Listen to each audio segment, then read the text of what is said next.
Hello, ladies and gents, and everyone else watching and listening. Welcome to the Capture Mike Podcast, Episode 6, brought to you by EuropaHalo.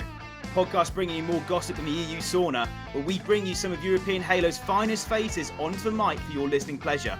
I'm your host, Joe Sketch, joined today by the Master Chief Mathematician, the Supreme Statistician, MrTeaNCrumpets.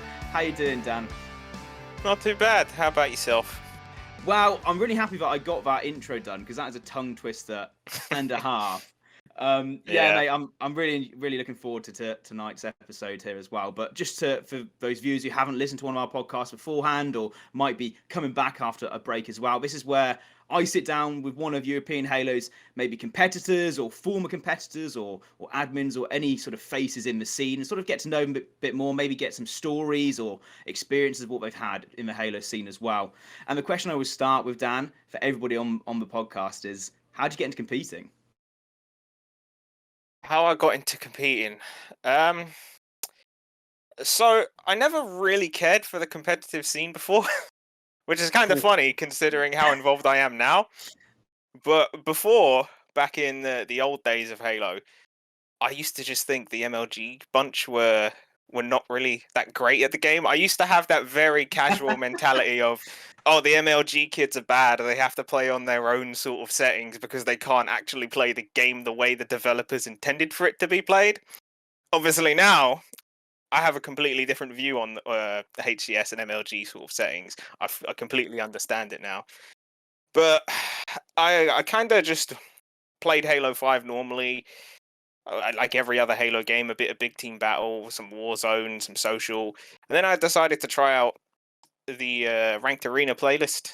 Started matching players like Ramirez, the Bucks, Too Foxy, some of the top players from Europe at the time. And then I decided to watch the World Championship. And I noticed that some of these players that I was playing against in matchmaking were players that are the best in Europe.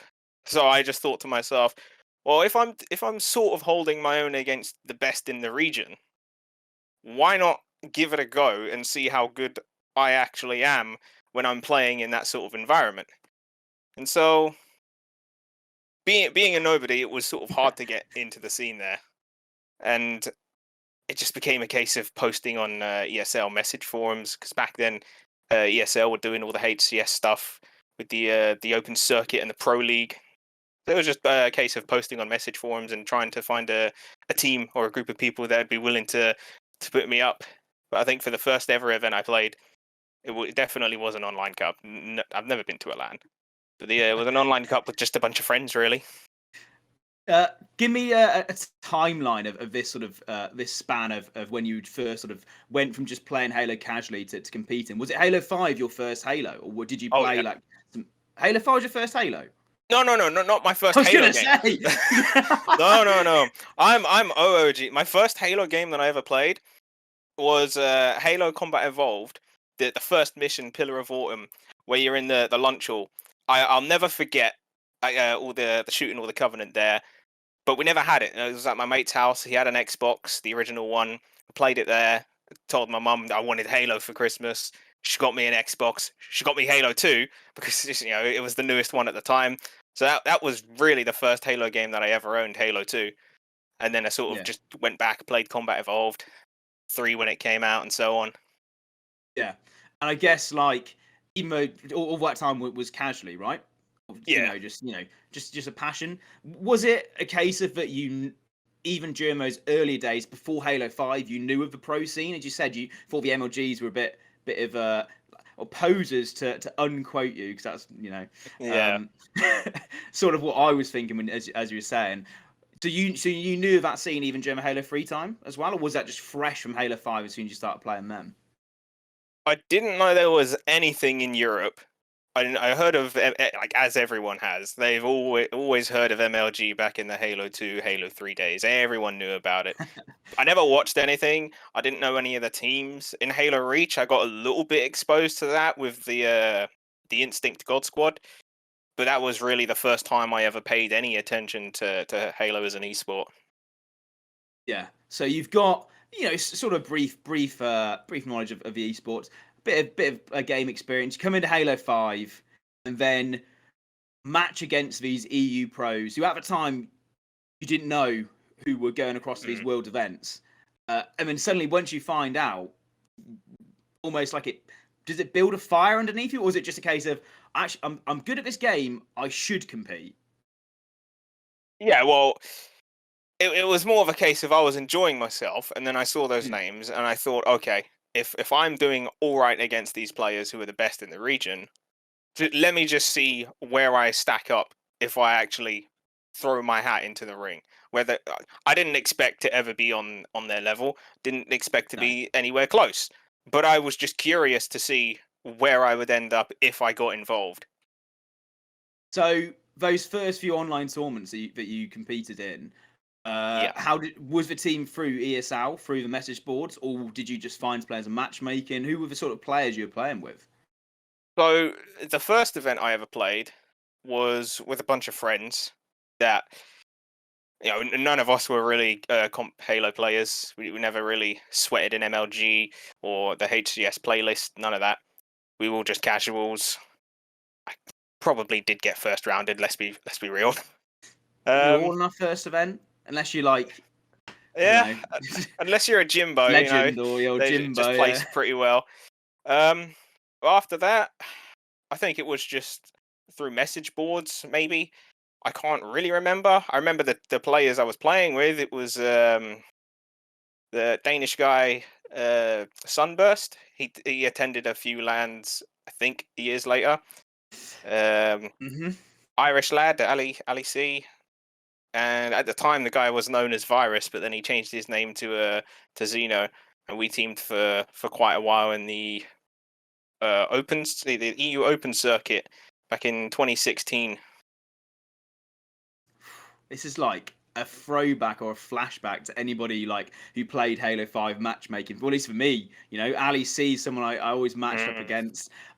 Blazing Sunburst beat me on main stage at a LAN when he played for Radiant Esports as well. So, see, I know Sunburst as well. Did that team? You were saying it was some mates in the scene, right? Or was that sort of like the first sort of fresh experience of competing? With that team of Sunburst, was there ever like a squad which sort of like, you know, you stuck with, or like a duo or anything like that, which you always sort of played these tournaments with?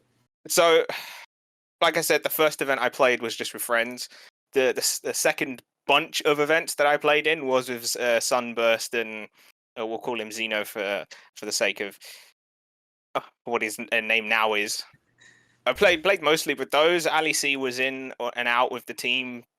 Like sometimes it was him, sometimes it was a guy called Joe Beard, because I guess schedule reasons prevented them from really committing.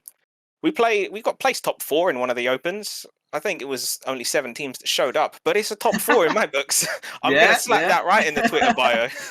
You bet me, bro. Oh, of course. And is this like the Splinter Cup stuff, or was this like proper like This was ESL? yeah. So like you had at the time you had the Pro League, which was I'm pretty Yeah. sure 6 teams. Then you had the Legendary Cups, which were the top for the second, third, and fourth, so on Open Cups. The top 8 teams moved into the Legendary Cup, where the top 8 teams from the previous Legendary Cup remained in the tournament. So you got the top 6 there. You got the top 8 you got the top 6 from the Pro League, the top 8 from the Legendary Cups, and then you had the Open Cups, and we got top 4 there. So that's about as good as we did. Our team qualified for the finals of the Open Circuit back in summer 2016, but we didn't actually play in it.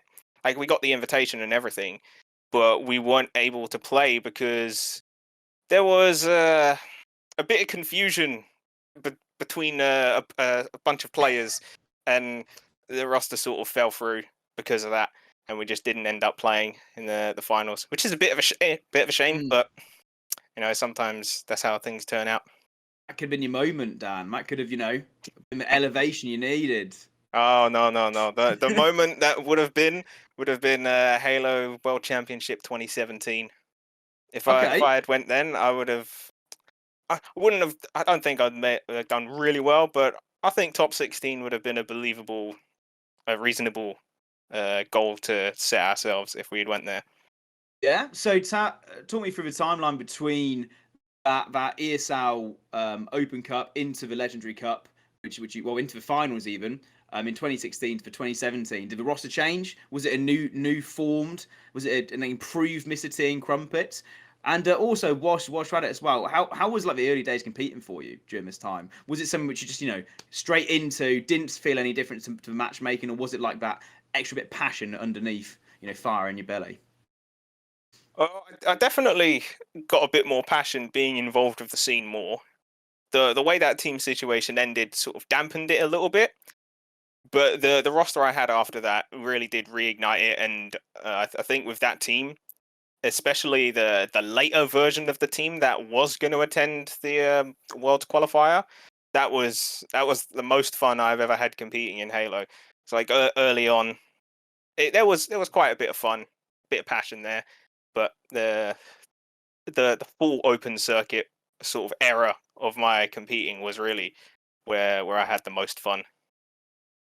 So this new team going towards the World Championship qualifier in 2017. For those who don't know, the World Championship qualifier was in Wembley Stadium in 2017, which is pretty awesome to go and play an esport in one of just the side rooms in Wembley Stadium. Some of the pro teams went on to had photo shoots overlooking Wembley as well.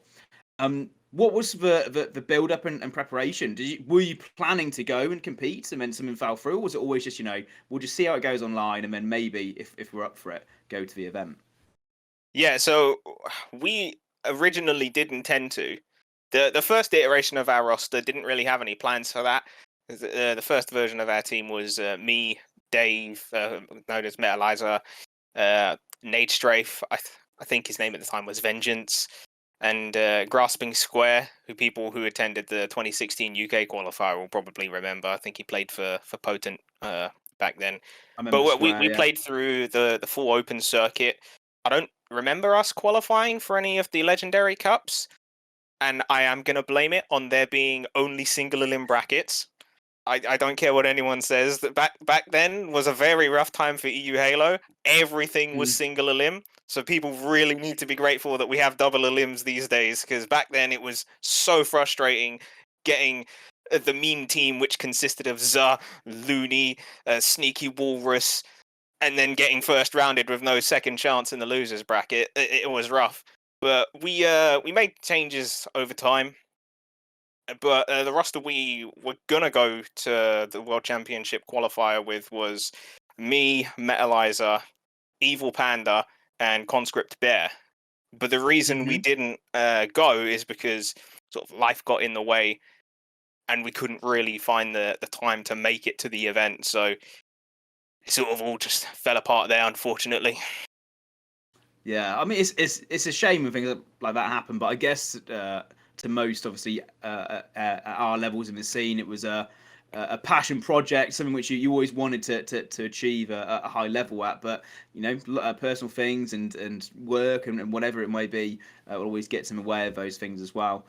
Yeah. So you mentioned Metalizer as well. As one of your teammates as well, still sort of you almost, how I view it now, sort of came up together as well. What was it like competing with Dave back in those days? Because most people probably know Dave as part of EuropaHalo now, Metalizer, either from the admin side or from behind the scenes of EuropaHalo. But as a competitor, was it any different? No, I mean he was always a nice guy. He's always pretty chill. Never really, because some players they do suffer from a bit of game rage. I think we all did at some point in our lives. I think he passed that point a long time ago. There was no rage when teaming with him. It was always good, whenever there was things that we needed to talk about, game wise, we always went over them. We always tried to improve. There was no real bad blood with anyone that we teamed with in that sort of time period. I think he was the most enjoyable teammate that I've ever had. Big props to Dave Metalizer as well. So after things didn't go through in the world World Championship qualifier for EU. Was there any extra competing that you did throughout 2017? Was this that fire still there, or was it just sort of like, maybe compete in a few events if I can get a team? Um, no, I think I completely stepped away after that Worlds situation fell through. Like we played in the seeding cup, then we played in the first qualifier. I think we got top 32 in that, which again was still single elim. So again, it could have been better. And no, I sort of just stopped playing after that. I showed up for one of the really cool draft tournaments that Europa did back in 2018. Like I thought that'd be cool to see if I could sort of get back into the scene a little bit. It didn't really do it for me. It's like no discredit to the tournament. It's just time had sort of flown by, and like I mentioned, teaming with Dave was really nice because not only was he a decent player at the game at the time, to me, he like we were good friends as well, and I think that's always a very important part when you're trying to team with people. Mm. If you're good mates in outside of the game, it's going to translate to better performance in game. And without that guy there to we call it the Yeah. T-Liza combo. Without the T-Liza combo, there just wasn't as much passion as there was before. Oh, I like that. The TeaNCrumpets combo. But yeah, I guess yeah. If you were having a tough time in a scrim as well, Dave's there to pick you up, and if vice versa, always having it. You see a lot of teams don't last long, even though they've got four individually very capable players, because there's no chemistry. Chemistry just builds that extra bit of like solidarity to a squad as well. You mentioned 2018. You mentioned the draft cut from EuropaHalo. I'm gonna pull something up and I see if you remember this as well.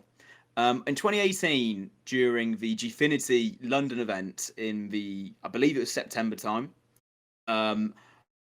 I saw a tweet from MrTeaNCrumpets who was looking for people to help him build stats, build the Yeah. placements for the event. And I'd gone to the event and I was coaching at the time and I was writing notes down about teams which we might potentially play. So I thought, oh yeah, I'll drop a message. Not knowing sort of like I think that was our first interaction to be honest, Dan, at that point. Yeah, Um, definitely was. I drop you a message and I sort of I think I share some squads, but out of the 35 teams which turned up, you already had about 29 of them. But then afterwards, I see this massive sort of stat board, like a lead board placement, posted to your Twitter, almost like a trademark of a MrTeaNCrumpets now of yourself now. How did you? I mean, talk me through that sort of the background behind that event. Because had you done the stat stuff before then? How did it sort of start up? How did you get to that point in that 2018 where I dropped you that message after building up the stats for that event? That kind of touches a bit on my mindset towards things before I even got into Halo. But for that event specifically, it was a combination of not really seeing anything online about European event placements for Halo. Like if you go back to the old MLG days in NA, you could see a good massive list of placements with players on every single team, and I really liked that. It's great being able to see, okay, this player placed here this event and this one placed there that event. And I thought that was really nice. But then when I was doing research and trying to go through European Halo history, just to see what things were like before I got involved for Halo Reach and Halo 3, but unfortunately, there isn't really anywhere Yeah. online that has any of that information. You really have to dig deep and use sites like the Wayback Time Machine to actually find any sort of reference to who placed where. And so I just thought, since I'm not playing anymore, why not just do this? Or just why not? Yeah. Is that just to like, get involved, or did you just have like a really big interest in it as like just a personal level? Did you just want to like post onto Twitter just to have somewhere to just sort of like just to show it off, or was it more just a case of I really enjoy this, I hope other people really enjoy it as well, and sort of like maybe this could like build into to something which I do every event? I mean, originally I never had any thought process like that because that was the first ever sort of experience I had with doing those placement charts, and I didn't do another one for at least another year. And I think it was more of because I was one of those players who wasn't in the top half of the scene, in the competitive scene. Hmm. There wasn't much out there that showed where I had placed. And that sort of Yeah. like, okay, that sucks because people do invest their time into this. And if they don't really have anything to show for it, it kind of does suck. It's kind of nice being able to look back and say, yeah, look, for this event, I placed here, and this helps showcase where I placed. I placed higher than this guy or that guy, and I thought it was more of a situation of that, just trying to do something for the group of players who don't always make it to the top four or to the top six or top eight. Yeah. And from a personal point of view as well, it's awesome to see. Uh, I mean, the majority of players in Halo, just subjectively, are amateur players as well. Yeah, So when I was competing, the players I knew were the players around me. Majority, they're the players you scrim. They're the players you play most of the tournaments against as well. They're the ones which you'll play custom eights with most of the time. And suddenly like looking back and going, oh wow, Legend 6 is now placed in top 16 of this event, or Mike Kraftsich is now XYZ doing really well in this Halo 3 event. That's really cool to see just from that point of view, not just even my own like results. If I was playing, and if I was an up and coming player, maybe completely new to the scene and had that outlet where I've suddenly go, oh wow, I thought I did really bad, but actually in my first tournament I placed above those 8 other teams. Or even it might even be a case of like some of those teams go, okay, right, well these guys are around us. Why don't we message them and see if we can get a scrim? Those sort of yeah. things, like all the possibilities you can get from it as well. I do find it really really really interesting that us two somehow linked up for that 2018 event as well. You said that it took you another year before you went into making any more stats or doing another one of those leaderboards. Was that just a year away from Halo again, or was that just other things behind the scenes? Um. Well, that was the HCS London 2018, where all the NA teams flew out. Hmm. So that would have been around the same time I played in that Europa Halo competition, but in 2018. So I think it was more of a case of me getting a bit more, like, sort of coming back to the scene and trying to be a bit more involved in some way. Yeah. So you build this sort of stats up. You play in the Europa Halo tournament. What's the next step after that for you in the Halo esports scene? Well, I never had any sort of goal No. of doing Yeah. what I do now or anything like that. It was more of just something that I was doing out of passion because, like I said, I was one of those players that finished in the lower half of placing tables, and so I kind of just there wasn't really that much in 2018 or after the HCS London event. I'm pretty sure the European support for Halo sort of died out a bit then. Maybe there was Mm, those MLG weekly cups that they did back then, but I think that was before the HCS London event. So mm, there wasn't really anything to cover. Pretty sure the first time I actually decided I was going to do these placing tables for teams was a Europa Halo event, and I think it was one of the 2v2 events back in 2020. Is yeah, I think at the start of 2020 is when I really decided I was going to start doing these a bit more frequently, and just sort of went with it every time there was a Europa Halo event. I always did a placing table for it. When the Face It tournaments came along at the end of Halo 5, I think I'm pretty sure I did start doing some of those as well, and then it sort of just led to where we are now. right. I mean, yeah. I can see like like a passion project, just building up as well. And you mentioned a lot of the Europa Halo stuff. You mentioned the draft tournament from 2018. You've now talked a bit about the 2v2 cups, which start you back into these stats making. How did you get into, and this is a question which I don't know really, by the way, as well, just for the viewers at home, even though we both are in Europa Halo, I don't know how you actually got into Europa Halo. This is this is going back to before 2021 at least, because I joined in 2021 around January February time, But before then, I had been messaged to see if I would want to join the team multiple times before then.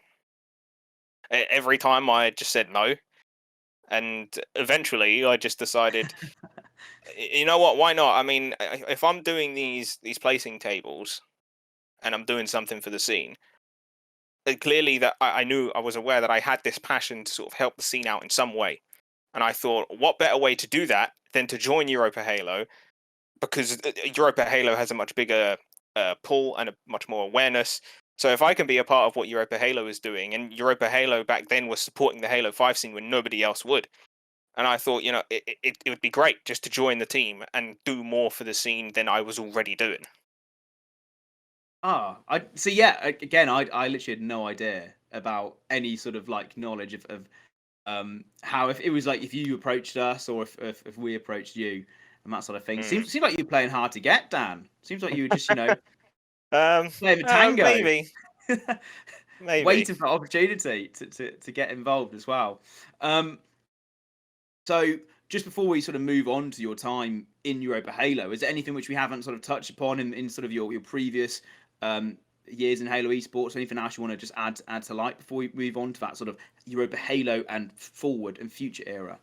Well, Um, Not really, other than what I've already stated. That I think, but back then, everything that I played in was single limb, and I think it's something some players take massive. They take it for granted a lot, because back when I was competing, we had single limb every day, and it wasn't great being first rounded and getting put against players like Za, Morga, Quadios, Vard, Shade, Itali. You name any top AM player from that time period in 2016, we got them first round, and it really sucked, and it did sort of dampen the passion to continue competing. So I think yeah. it's something people should really take for shouldn't take for granted, that we have these double elim events, because I would have loved them back when I was competing. It would have made my Yeah. day. I also would have absolutely loved them. I've competed in the same ones in the 2016. What were they? Seeding Cups, right? For World Cup qualifier. Is that what they were called? Or were they like. Because there's Um, three of them. Yeah, the ones where they were three, they had a seeding cup, and then they had the three qualifiers Yeah. for the world events. For the open circuit, they had five open cups, five legendary cups. Most teams, the top 16 teams on points, would then play in the last chance qualifier, I think it was, and then the top two would go into the relegation battle for Pro League. See, this is why you're the stats man and I'm not. And I played them. I can't remember. I remember, by the way, facing against Zumas, Nash, and Marder about 3 times in a row in single elim, getting a bye through top 32 into top 24, and we'll 4 top 16 even, and always having to face off against those guys. And I think we won 2 out of 3 against them, so we made it into the top 16. But then we'd play against like, I mean, again, you name it, even better players at that point, and then you just go again, you get dropped down. Yeah, So yeah, I mean, I echo exactly what you're saying. The single elim, let's make sure it doesn't come back, because the double oh yeah, elimination bracket, even back to Halo CE, there was always double elim. But the classic saying from I think it was Farouk Tahid was, "You lose once, you're still in it. You lose twice, you're going home." And that was yep. like the thing which was always like linked with Halo back in the day. But anyway, EuropaHalo 2021. You finally, after having 95 times been offered the chance to join Europa, you finally just, given that peer pressure, you say yes. Did anything change to start off with? Or was it just, you're now a part of EuropaHalo, you've got, resources to go off of, but you're still doing your own thing? Well, but before I joined Europa Halo, it was mostly just doing the placing tables. And ever since I didn't join Europa Halo as a content creator, that's why you don't see a lot of tables being pushed through on the Europa account. I did Mm. try that at first, but it became a bit too much for me. Like, I think people will remember from the collaboration that Europa did with EGL. We had some really nice looking placing tables for all the top 8 teams, but I Mm. just couldn't keep up with that. So unfortunately, I had to sort of let that go. But I originally just joined Europa Halo as a tournament admin, and that's where my admin story in terms of Halo really began.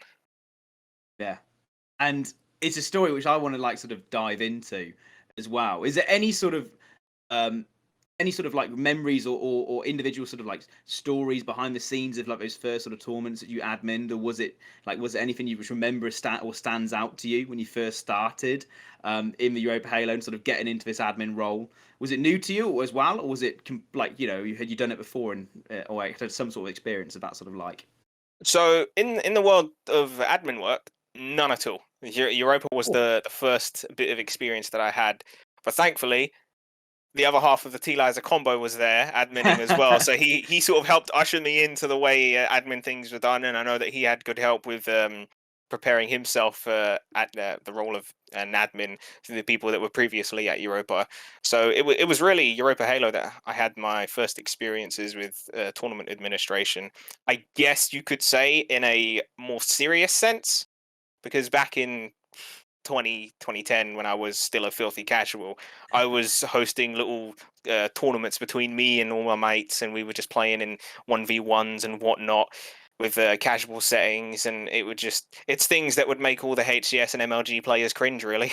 But that's the Halo experience, though, isn't it? Surely everybody's been like, you know, involved in those little 1v1s or like those little tournaments with your mates back in the day as well. Yeah. But now stepping up to the big league, you had the T-Liza combo there as well. I like how we've linked back to the T-Liza combo.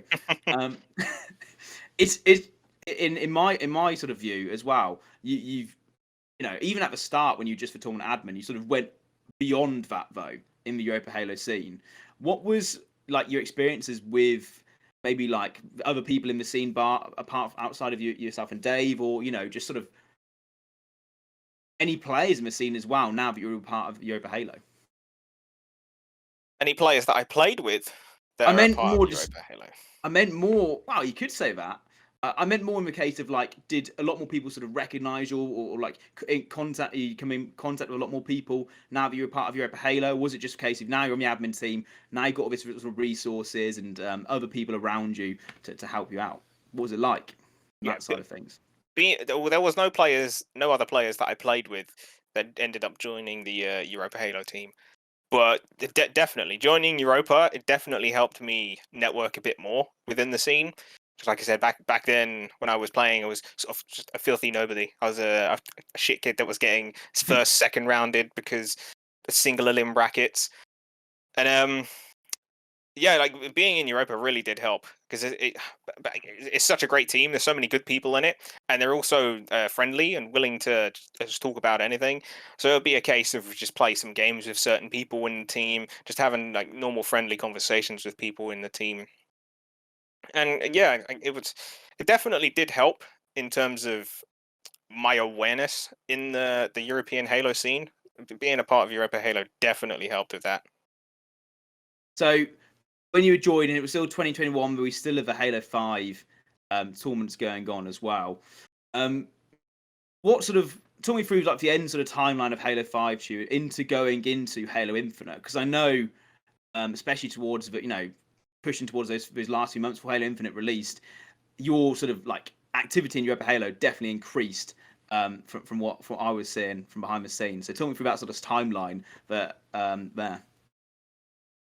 So yeah, I again out of passion, it was something that I wanted to be more involved outside of the admin side of things. That's why I tried my hand at the content creation with the placing tables for Europa, but then it became a thing of being involved in tournament formats and discussions of all that sort of nature, things that you typically don't expect an admin or a content creation kind of guy to do.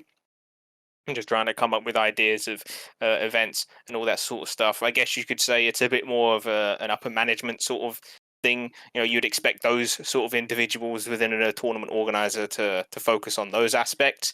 But I kept throwing my hat and my voice and opinion into those sorts of discussions, and then eventually it led to me getting a bigger role within Europa. It wasn't just an admin. I had more of a say in what was going on in terms of events and all that sort of stuff.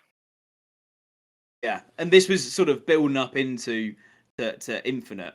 right? So you've got that sort of bigger role in EuropaHalo, rightfully deserved as well, Dan. Like honestly, but you sort of say it so casually, like I was just putting my voice in every now and again or whatever. But like I think what you brought to the table was definitely like instrumental and sort of really helped us grow as an organisation as well.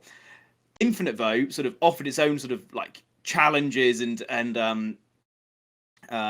also sort of like opportunities as well for you. So talk to me a bit about that sort of starting launch of Infinite in 2021 into like maybe early 2022.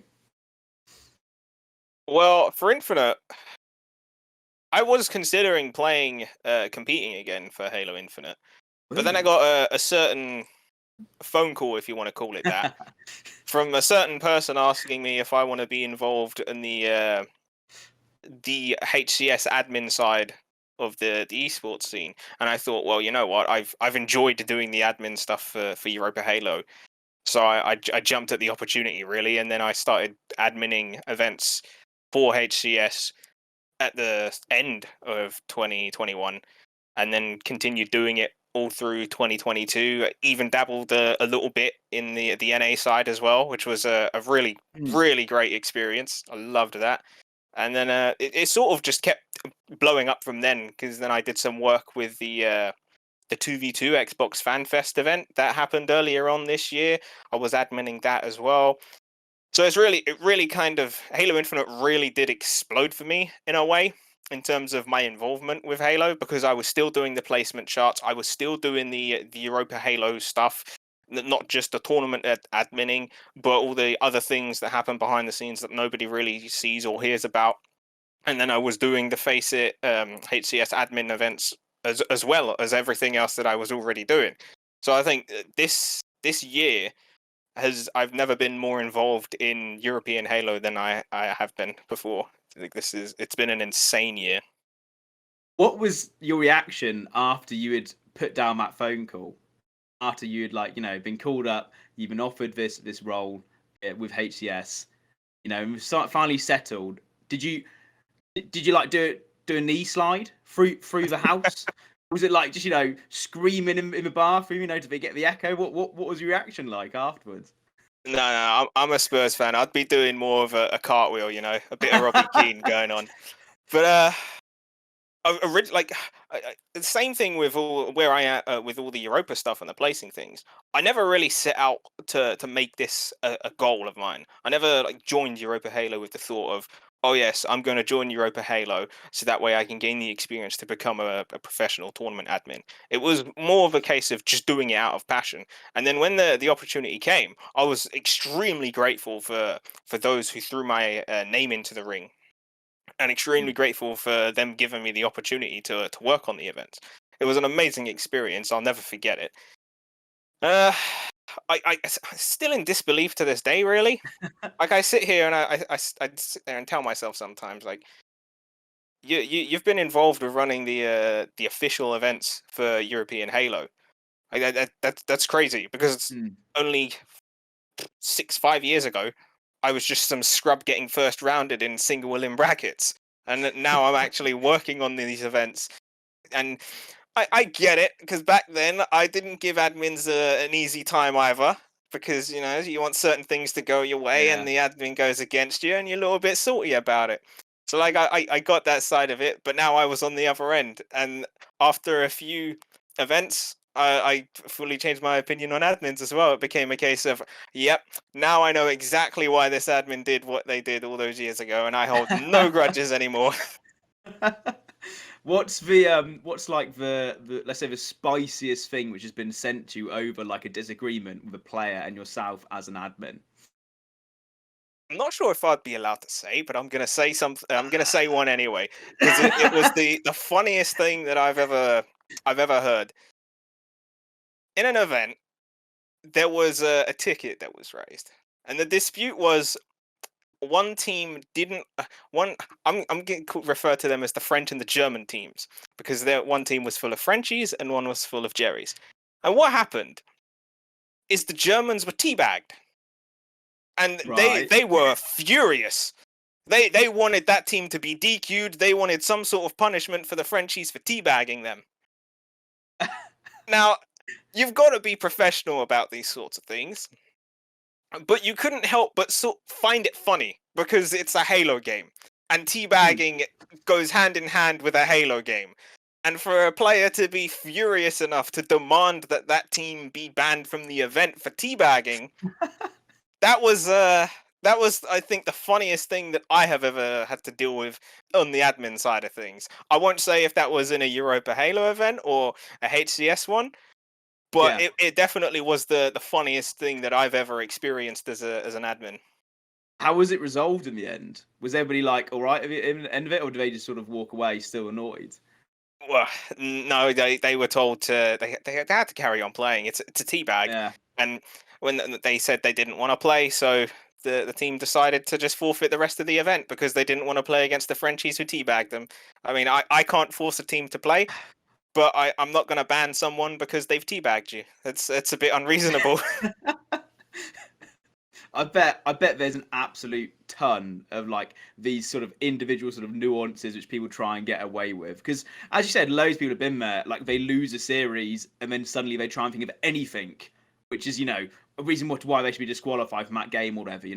I Yeah. remember like me thinking back in the day, oh, they're 5 minutes late. We should have like a lead for this, that sort of thing. And I'd never like message the admin or anything about it because they'd just probably just disregard it because it's something they get every single day. But I definitely don't envy you guys on the admin side of things as well. Almost like the hidden, the unsung heroes of it as well.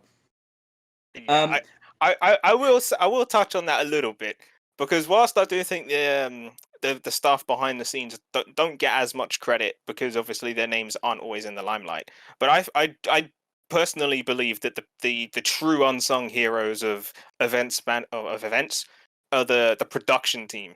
Like those guys are insane with what they have to do, and they don't get nowhere near as much of credit that they should. So I just wanna give those guys a bit of a shout out. Yeah. Oh, I second that as well because you know it's all well and good for me to just sort of sit in front of a camera and just talk. But then you've got, I mean, you guys are interacting with the players and the production team are having to run everything behind the scenes without even people even Yeah. considering that they're there as well. It's very rare that you get a tweet out saying, oh, the production was, well done, production team. It's always, Yep. aimed at another area of it. Awesome. Right. Before we continue, Dan, I want to have a little break away from the Halo, right? Get Okay. to know MrTeaNCrumpets. This is something which I've done with a few of other guests recently. It's a quick fire round as well. I think, how many questions have I got for you? I've got 9 questions for you, right? All I want is the first thing which comes to your mind. It doesn't have to be one word answer. Okay. Could be a sentence, could be whatever you want to say, whatever comes to your mind. But we might have touched upon some of these already. But let's see what your answer get for it. So number 1 is your matchmaking duo. Metalizer. I know. What BT Liza combo. Right. Favorite French word. Baguette. If that is a French word, baguette. yeah, I'll take it. The reason why I threw that one in there is because I once joined a Discord chat with some of the Europa Halo guys, and all of the first 5 minutes was Dan speaking in French or trying to speak in French. Oh, the old Cidre. Cidre. So I thought you were going to say that. I sort of set that question in there just for you to say Cidre as well. Yeah, I'm sorry, Tepek. I've still failed it. Do you want to have one more go just to see if Tepek's listening? One more try on this. Go down. Yeah. No, I feel like I butchered that one as well. One day we'll get it. One day. Right, number 3. Favorite Halo team of all time. Epsilon. Oh, can I know Yeah. why? That was the first European team that I really watched that was actually good. I love the duo of the Bucks and the duo of Snipe Drone and Jimbo playing together. I felt like that team had a really good dynamic, and they got top 8 at Worlds, so there's that as well. Dan, that's my favorite team too. I've got an Epsilon controller with them signing on it as well. Oh, that's brilliant. So I'll have to. I mean, it's like over there. I can't really go and get it, but yeah, I definitely have to show it to you. Well, Yeah. all right. Okay, next one. This can be a spicy one. Question 4. Arsenal. I don't know. I don't know what you want me to say about them. No, you can leave it as that. Just leave it at that. Yeah. Not That's all. word for word. Right. Trash Can Esports. Best team in Europe. Best, and this is, again, we might have already answered this. Best duo in a competitive team.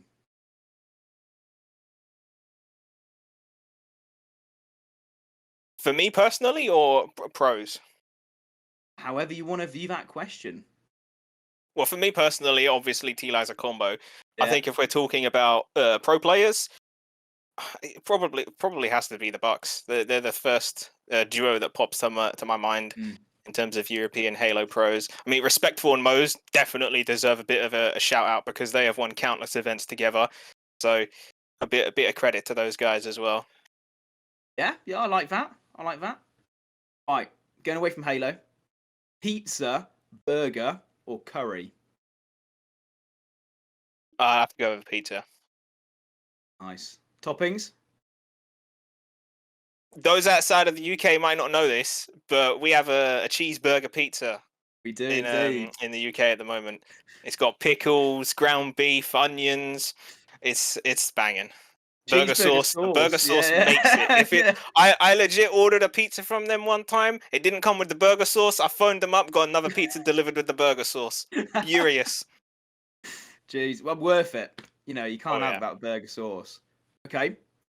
Magnum, DMR, or BR? BR every day. Hey, BR, but the Halo 5 pistol comes very, very close.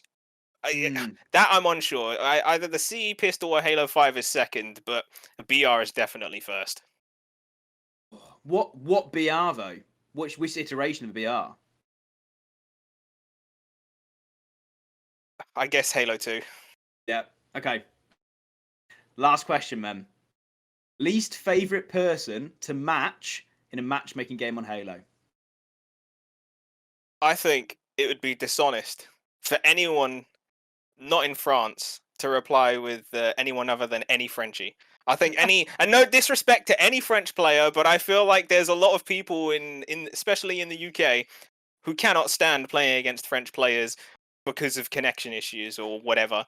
Maybe it's just the French are actually because they are actually proving that they are a serious region that you cannot mess with. The French Halo players are insane in Halo Infinite and were pretty good in Halo 5 as well. Historically, have been pretty great. You know, they've had an amazing scene. So I think any French person that I matched in Halo 5, it was a case of, oh no, I'm gonna get destroyed. This ain't good. I like how you twist that answer to be one in terms of like a positive that these guys are good, but also say the connection side of things always plays in it as well. But yeah, the French scene is absolutely on the top level right now, and it's great to see. Right, we can jump back into some Halo Infinite, some HCS talk here, Dan. Recently, you know, we just had some of our international events as well. But what sort of happened for you recently in HCS? What's anything you can sort of touch upon going forward for you in terms of like being an admin or maybe in sort of the Halo scene in general?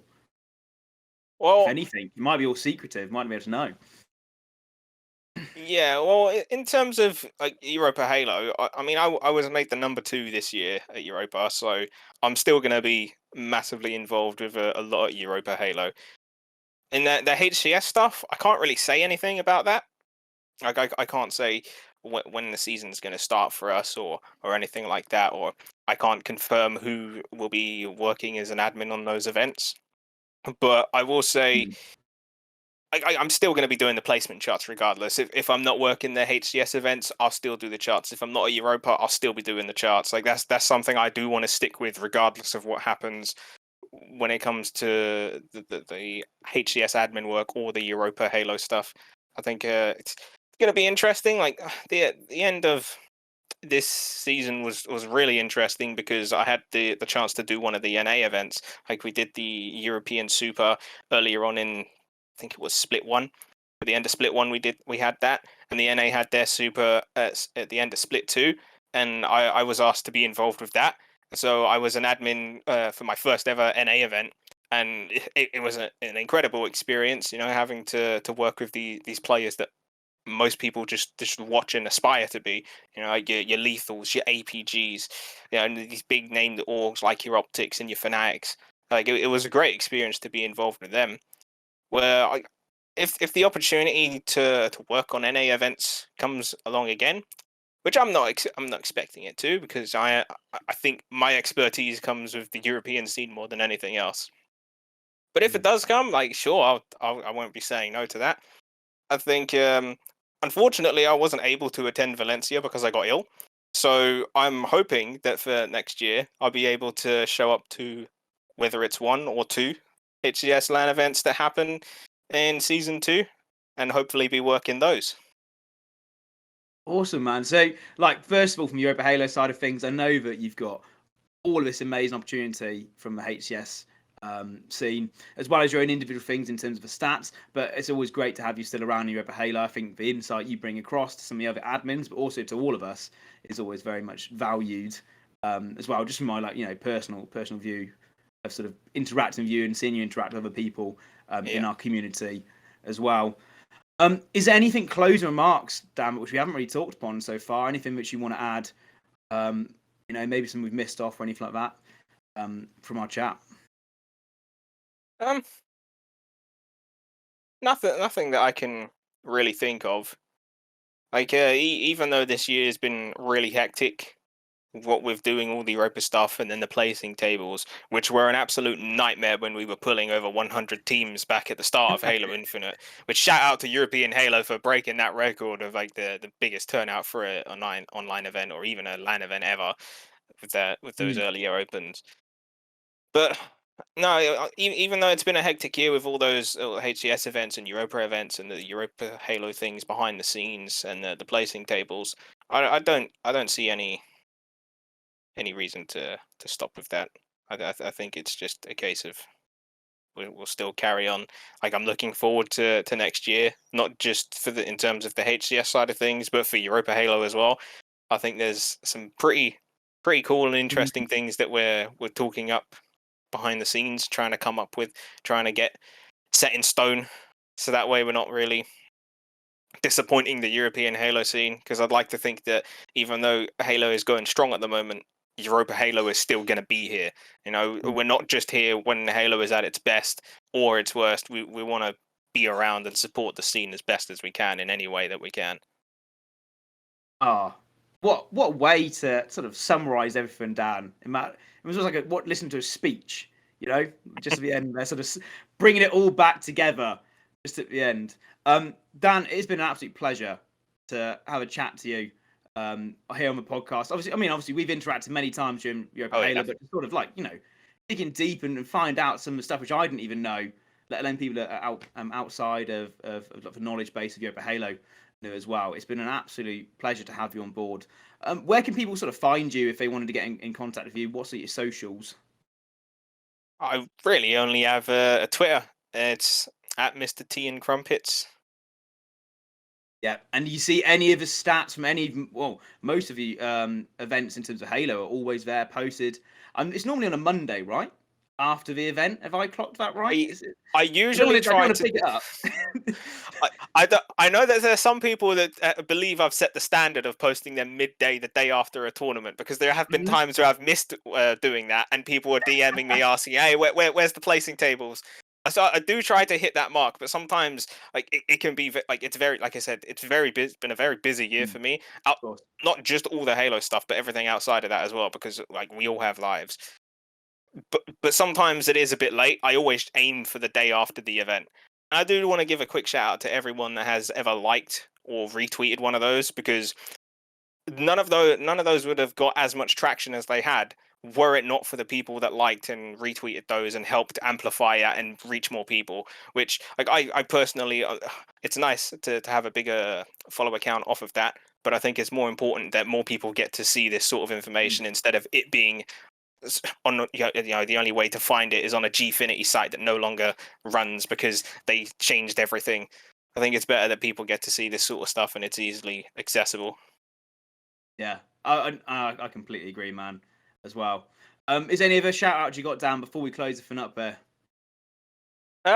Just shout out to I guess Great Red Shift for easing me in and helping me out with the admin stuff early on for Halo Infinite. Obviously, shout out to the T-Liza combo. Best combo in EU, changed my mind. Top 12 at a EuropaHalo event. It might have been an invitational, but again, it's going in the Twitter bio. And no, I'm looking forward to seeing where Halo goes in next year with Forge coming out and the next new season and what Europa has planned. I'm excited. Thanks, Dan. I mean, it's been awesome, as I said already. For Yeah, those of you been a listening pleasure. and viewing at home as well, thanks so much, guys, for always supporting us and listening all this way through this podcast as well.